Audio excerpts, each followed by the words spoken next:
नमस्कार, आप देख रहे हैं खबर जगत। बाढ़ से प्रताड़ित ग्रामीण कर रहे पलायन, नहीं मिल रहा सरकारी लाभ। बीजेपी सरकार जहां अपने शासनकाल में लोगों को खुश देखना चाहती है, उसके लिए बीजेपी ने तरह तरह की योजनाएं और सुविधाएं लोगों को दे रखी हैं। लेकिन इसके बावजूद भी उत्तर प्रदेश के बलरामपुर जिले में मुख्यालय से मात्र 15 किलोमीटर की दूरी पर झौहना ग्राम पंचायत के कल्याणपुर मटहा गांव के लोग राप्ती नदी के बाढ़ से प्रभावित होकर के पलायन करते नजर आ रहे हैं। गांव की 500 बीघा जमीन और गांव का प्राथमिक विद्यालय, स्कूल और मंदिर नदी में तब्दील हो गया है। गांव के चारों तरफ राप्ती नदी विकराल रूप धारण कर चुकी है। गांव के लोगों ने बताया कि अगर किसी की तबीयत खराब होती है तो उसे यहाँ पर अगर नाव न मिले तो दम घुट घुट कर गाँव में ही मर जाना पड़ता है। गांव के पिछले वर्ष और इस वर्ष में लगभग दर्जनों लोगों की मौत हो चुकी है। गांव की महिलाएं अगर गर्भवती रहती हैं, उनको इलाज एवं प्रसव के लिए ले जाते समय गर्भवती महिलाओं की मौत हो जाती है। लेकिन अब तक गांव में आने वाला कोई रास्ता नहीं है। गांव के लोग पहले भी अशिक्षित थे, अब भी अशिक्षित है। गांव में कोई स्कूल न होने के कारण बच्चे भी अशिक्षित है। गांव में अभी तक विद्युतीकरण भी नहीं हुआ है और न ही गांव में कोई स्कूल है जिससे बच्चे पढ़ाई कर सकें, जिससे उनको उच्च शिक्षा मिल सके। केवल मात्र उन लोगों के लिए आने जाने के रास्ते का प्रबंध न होने के कारण गांव के लोग धीरे धीरे गांव छोड़कर दूसरे गांव में पलायन कर रहे हैं। गांव में इतना ही नहीं, गांव के लोगों के द्वारा बताया गया, अगर कोई रिश्ते के लिए गांव में नहीं आने जाने के लिए तैयार हो रहा है। गांव में लगभग 40% लोगों की शादी ही नहीं हुई है। इसका कारण गांव में रास्ता न होने के कारण कोई रिश्ता करने के लिए तैयार नहीं है। वहीं चारों तरफ से राप्ती नदी के आगोश में आ चुके इन ग्रामीणों का बदहाली देखने के लिए हमारी टीम जनपद मुख्यालय से 11 किलोमीटर तक बाइक से एवं तकरीबन 5 किलोमीटर तक पैदल यात्रा करके कल्याणपुर मटहा गांव पहुंची, जहां की स्थिति देख करके आप भी दंग रह जाएंगे। यहां का प्राथमिक स्कूल भी अब धारा में समा गया है। मंदिर जिसमें लोग पूजा करते थे वह भी अब नहीं रहा है। प्राथमिक स्वास्थ्य केंद्र तो इस गांव में है ही नहीं। वहीं प्रधानमंत्री गरीब कल्याण योजना के तहत लोगों को निःशुल्क राशन दिया जा रहा है, उसको भी लाने के लिए ग्रामीणों को 15 किलोमीटर का चक्कर लगाना पड़ता है।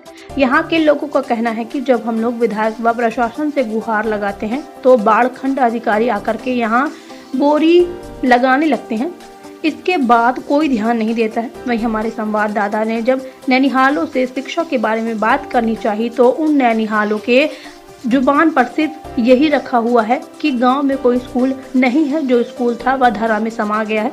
बच्चे कहते हैं, सर जी यहाँ स्कूल भी नहीं है तो हम पढ़े कैसे। हालांकि ग्रामीणों का कहना है कि इस प्राथमिक विद्यालय में शिक्षकों की तैनाती तो है, जो नदी के उस पार सरदारगढ़ के मंदिर पर आकर दिन भर बैठे रहते हैं, शाम को लौट जाते हैं। इसी भीषण विभीषिका को झेलते हुए एक महिला का कहना है कि आजादी से आज तक इस गांव में बिजली तक नहीं पहुंच सकी है। इतना नहीं, उस महिला का यह भी कहना है कि उसके 2 बच्चों का पिछले वर्ष तबीयत खराब हुआ था। वह इलाज कराने के लिए दौड़ी, लेकिन मौके पर नाव न मिल सकी, इसलिए उसके दोनों बच्चे काल के गाल में समा गए। वहीं जब वह अपने घर सहायता के लिए बहन की एक लड़की को लेकर आई तो उसकी भी तबीयत खराब हो गई, वह भी मर गई। ग्रामीणों का कहना है कि उन्हें कुछ नहीं चाहिए, सिर्फ सरकार और प्रशासन उनके खेतों और गांव को कटान से बचा ले। ग्रामीणों का यह भी कहना है कि आज तक उनके गांव में किसी मीडिया ने भी दस्तक नहीं दी है। ग्रामीणों ने नेटवर्क 10 टीम को धन्यवाद दिया जो इतना परिश्रम करके उनके गांव पहुंचे हैं। इसके संबंध में अपर जिलाधिकारी आपदा प्रबंधन अधिकारी अरुण कुमार शुक्ला से जब बात की गई तो उन्होंने बताया कि कटान को रोकने के लिए वहां पर कटान अधिकारी के द्वारा काम कराया जा रहा है और कटान रोकने के प्रयास जारी हैं। आने जाने के 2 नाव हैं, आवश्यकता के अनुसार एक नाव और भी बढ़ा दी जाएगी, जिससे वहां पर आने जाने में लोगों को परेशानी न हो पाए। खबर जगत के लिए LN सिंह की रिपोर्ट। राजू, क्या समस्या है? स्कूल आप लोग जाते हो? नहीं सर, स्कूल कट के नदी में समा गई, अब कहीं भी जाते भी नहीं और घर पे ही बैठे रहते हैं। बाप महतारी अनपढ़ गवार हैं, हम भी अनपढ़ गवार ऐसे रह जाएंगे। कोई यहाँ सुनवाई नहीं देता, ना सर कोई अच्छा, आता तो सरकार स्कूल यहाँ पे खुलवाई थी? हाँ खुलवाई थी सर। तो क्या हुआ? स्कूल सब इस नदी में कट के समा गई सर। अच्छा, तो आप लोगों की पढ़ाई कैसे घर पे होती है? कुछ भी नहीं होता सर, हम लोग घर और पे ऐसे जिन मास्टर मतलब स्कूल में उनको शिक्षकों का वो था पोस्टिंग, वो क्या आते हैं कि नहीं आते हैं? आते हैं सर, वहाँ सरदारगढ़ मंदिर रहती है, वहाँ से आते हैं, लौट के चले जाते हैं। हम लोग जा भी नहीं पाते, चारों तरफ से। तो सरदारगढ़ मंदिर जाने के लिए आप लोगों को रास्ता है? जी नहीं है सर, चारों तरफ पानी भरा है, नाई है, उसको हम खे भी नहीं पाते और जाते भी लौट आते हैं। क्या नाम है आपका? बच्चे मेरे क्या समस्या है आपकी ग्रामीणों की यहाँ की? साहब हमने ये समझिया है कि चारों लोग नदी नौखान है और लड़के बच्चे हमारे ख़त्म हो गए और न जाग पाए न साधन मिला और बिना दवाई के हमारे लड़के ख़त्म हो गए और कहूँ ठिकाना ना है रह कर। अब यही मैं बूढ़ दूर के हमूँ सब मर जाओ जी, का करे जी। और कोई समस्या?